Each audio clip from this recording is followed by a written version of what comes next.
Polêmico parecer favorável ao impeachment da presidente Dilma é o tema da entrevista do dia com Maria Lídia Flandoli. E o nosso convidado de hoje é o autor do parecer que caiu como uma bomba e abriu o debate sobre as bases legais para um eventual impeachment da presidente Dilma. Hoje recebemos o jurista Ives Gandra Martins. Muito obrigado, doutor Ives. É um prazer estar mais uma vez com você, Maria Lídia. Doutor Ives, bom, esse parecer que o senhor elaborou, admitindo a possibilidade de impeachment agora contra a presidente Dilma por improbidade administrativa, por culpa e não por dolo, aquela ação com a intenção de promover o fato. Eu gostaria que o senhor contasse para os nossos telespectadores, para a gente aqui, o que é que embasa juridicamente essa sua certeza? Não, na verdade, nem é certeza minha. O Superior Tribunal de Justiça, ele já em duas decisões, com relatoria do ministro Henrique Martins e do ministro Castro Meira, disse que a culpa grave, mesmo que o autor dessa culpa, quer dizer, aquele que gerou a culpa por imperícia, omissão, negligência ou imprudência, ele não tenha tido qualquer benefício, é crime de improbidade administrativa. São decisões do Superior Tribunal de Justiça. Por outro lado, a lei de improbidade administrativa faz menção à ação ou omissão. E se nós analisarmos que a presidente Dilma foi presidente do Conselho de Administração, ministro das Minas e Energia, presidente da República, manteve a diretoria de Graça Foster, que era diretora de 2004 até fevereiro de 2015, e que, portanto, estava sob o comando da presidente Dilma, nós vamos verificar que o maior assalto da história do mundo, bilhões e bilhões de reais, quando nós sabemos que 1 bilhão de segundos duram 31 anos e meio, se nós analisarmos que bilhões e bilhões de reais foram assaltados da Petrobras e ninguém percebeu que tipo de direção, se não é desonestidade, e eu estou dando que ela não é desonesta, mas eu tenho que admitir que não foi uma boa administradora com o presidente do Conselho. Mas tem comprovação de que a presidente sabia que tudo isso estava acontecendo? Bem, se ela soubesse, seria dolo. É exatamente por ela ser omissa em procurar. Por exemplo, o assunto de Pasadena. Quando ela diz o seguinte, se eu soubesse eu não teria feito o negócio.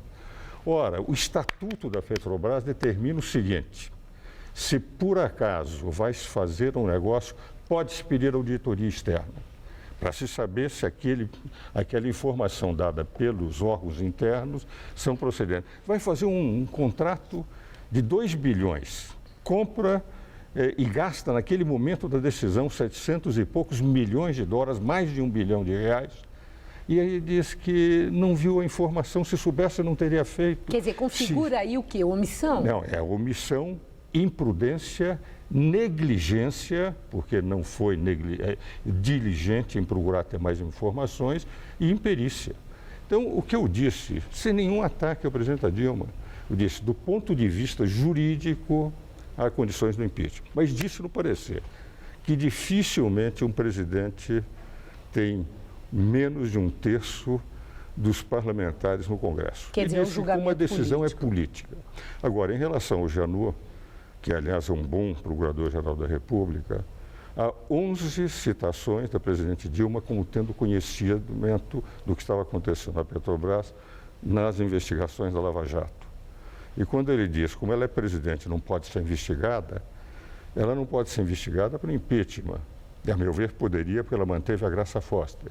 Mas para o Supremo Tribunal Federal, para a Justiça, pode-se investigar a qualquer momento. O Anastasia, com uma única informação, está sendo investigada. Aí que eu queria perguntar para o senhor, porque não há uma unanimidade entre os juristas, estudiosos do direito, sobre essa tese que embasa o seu parecer. Veja o seguinte, Maria Lídia, Bernardo Cabral foi o relator da Constituinte. Ele escreveu 3 artigos, sobre o meu parecer, na crítica de Manaus. Adilson Dallara, professor de Direito Administrativo da PUC. Modesto Carvalhosa foi professor da USP. nós temos diversos também muitos que têm apoiado. Concordam com o senhor, mas há quem também não concorda.